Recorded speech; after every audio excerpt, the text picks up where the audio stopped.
दोस्तों पिछले सारे वीडियो अगर आप देखना चाहते हैं तो इस वीडियो के नीचे चैनल के नेम या पिक्चर पे क्लिक करके वीडियो या प्लेलिस्ट ऑप्शन पे जा करके देख सकते हैं शुरुआत से रामायण महाभारत पुराण। आज का चैप्टर है भीष्म स्वर्गारोहण पर्व, मतलब भीष्म की मृत्यु मौत अपनी इच्छा से। तो और चैप्टर का नाम है भीष्म के अनिष्ट संस्कार की सामग्री लेकर युधिष्ठिर आदि का उनके पास जाना और भीष्म का श्री कृष्ण आदि से देह त्याग की अनुमति लेते हुए धृतराष्ट्र और युधिष्ठिर को कर्तव्य का उपदेश देना। तो भीष्म पितामह फाइनली पृथ्वी को छोड़कर जा रहे हैं।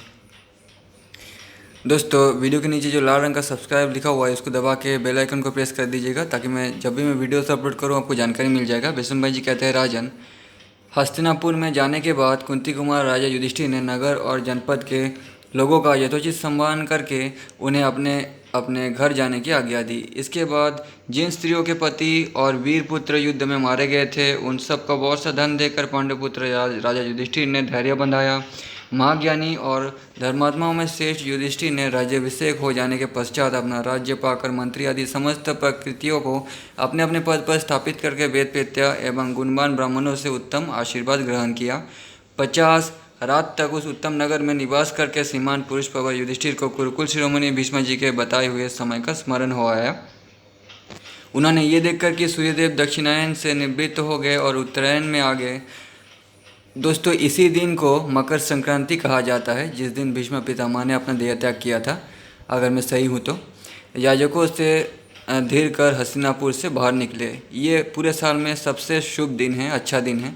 कुंती नंदन युधिष्ठिर ने भीष्म जी का दाह संस्कार करने के लिए पहले ही घृत माल्य गंध रेशमी वस्त्र चंदन अगुरु काला चंदन श्रेष्ठ पुरुषों के धारण करने योग्य मालाएं तथा नाना प्रकार के रत्न भेज दिए थे। विभो कुरुकुल नंदन बुद्धिमान युधिष्ठिर राजा धृतराष्ट्र यशस्विनी गांधारी देवी माता कुंती तथा पुरुष पवर भाइयों को आगे करके पीछे से भगवान श्री कृष्ण बुद्धिमान विदुर युयुत्सु और सात्विकी को साथ लिए चल रहे थे। युयुत्सु शायद दुर्योधन का भाई था जो पांडवों की ओर से लड़ा था, वो बच गया होगा। वे महातेजस्वी नरेश विशाल राजोचित उपकरण तथा वैभव के भारी ठाट बाट से संपन्न थे। उनकी स्तुति की जा रही थी और वे भीष्म जी के द्वारा स्थापित की हुई त्रिविध अग्नियों को आगे रखकर स्वयं पीछे पीछे चल रहे थे।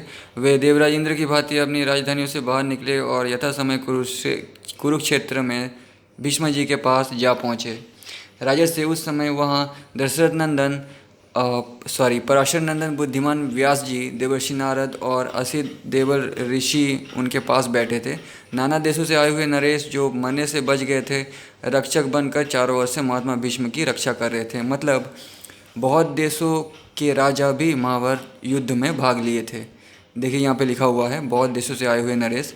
धर्मराज राजा युधिष्ठिर दूर से ही बाण सैया पर सोए हुए भीष्म जी को देखकर भाइयों से रथ से उतर पड़े। शत्रुनंदन नरेश कुंती कुमार ने सबसे पहले पितामह को प्रणाम किया, उसके बाद व्यास आदि ब्राह्मणों को मस्तक झुकाया, फिर उन सब ने भी उनका अभिनंदन किया।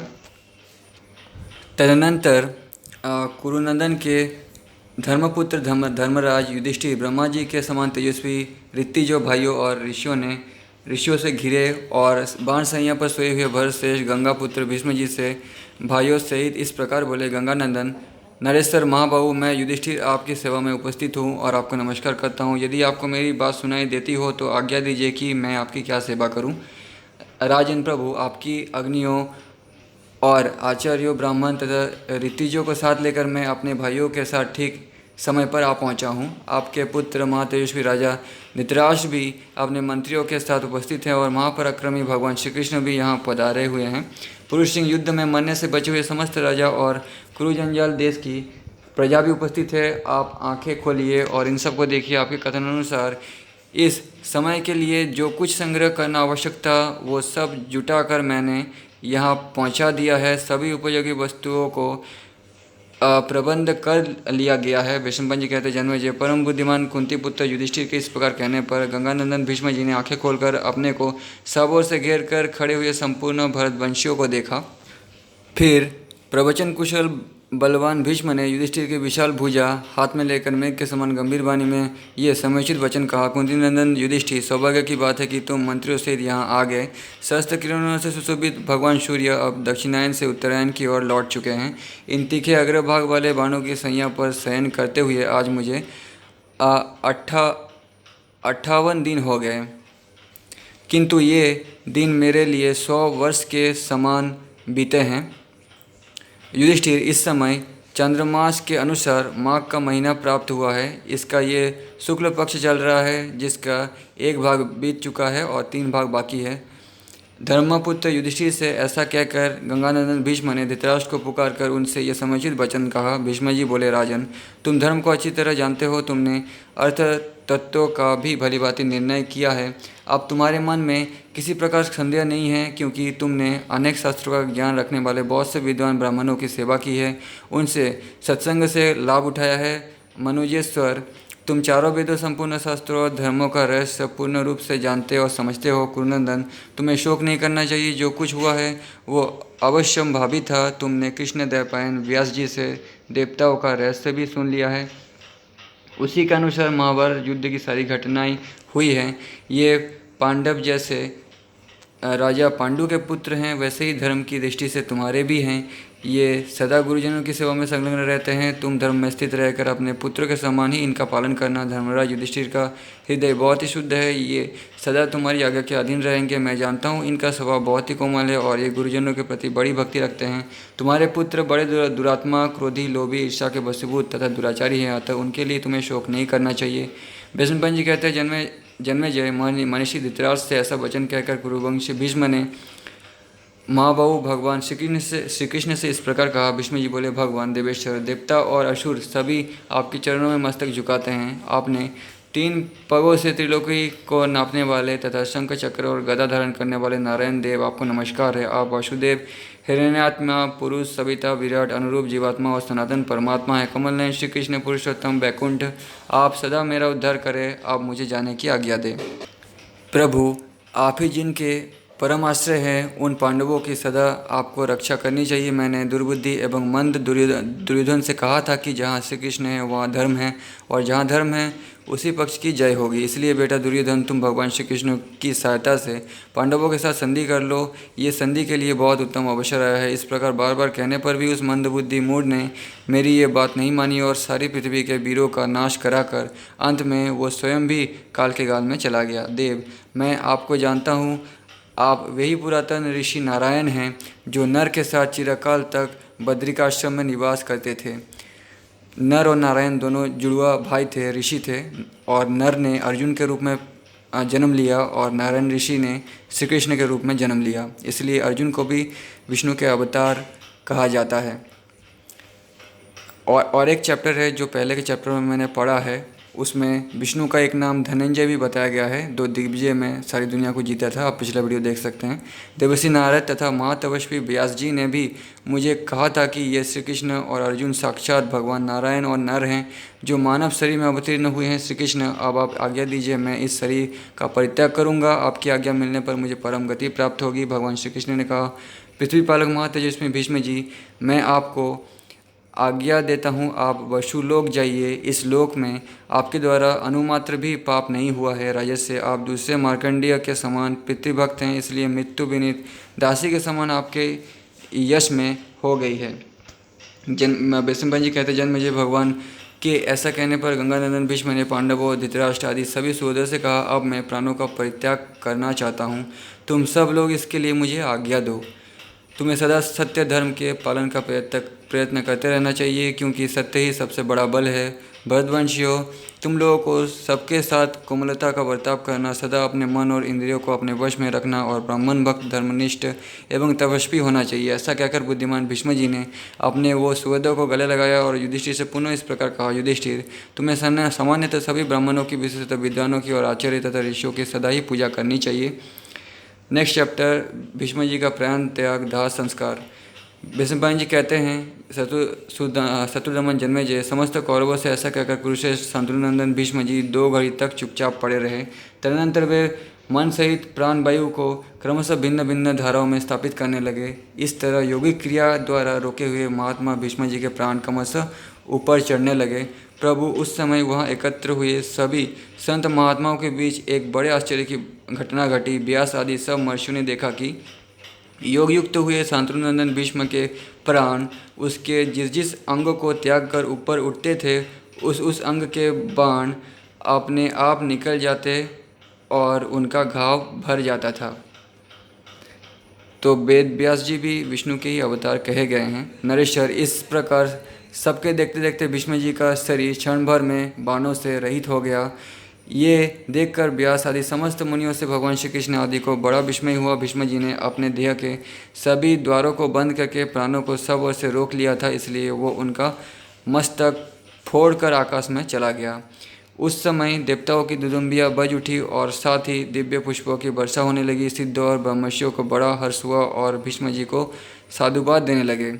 जनेश्वर, भीष्म जी का प्राण उनके ब्रह्मरंध्र से निकलकर बड़ी भारी उल्का की भांति आकाश में उड़ा और क्षण भर में अंतर्ध्यान हो गया। नृपश्रेष्ठ, इस प्रकार भरतवंश का भार बहन करने वाले शत्रुनंदन राजा भीष्म काल के अधीन हुए। कुरुनंदन तदनंतर बहुत से काष्ठ और नाना प्रकार के सुगंधित द्रव्य लेकर महात्मा पांडव, विदुर और युसु ने चिता तैयार की और शेष सब लोग अलग खड़े होकर देखते रहे। राजा युधिष्ठिर और परम बुद्धिमान विदुर, इन दोनों ने रेशमी वस्त्र और मालाओं से कुरुनंदन गंगापुत्र भीष्म को आच्छादित किया और चिता पर सुलाया।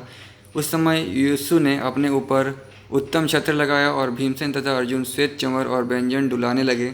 माद्री कुमार नकुल और सहदेव ने पगड़ी हाथ में लेकर भीष्म जी के मस्तक पर रखी। कौरवराज के रनिवास की स्त्रियां ताड़ के पंखे लेकर हाथ में लेकर कुरुकुल धुरंधर भीष्म जी के सब ओर से हवाल करने लगी। तदनंतर पांडवों ने विधिपूर्वक महात्मा भीष्म का पितृमेध कर्म संपन्न किया। अग्नि में बहुत सी आहुतियाँ दी गई।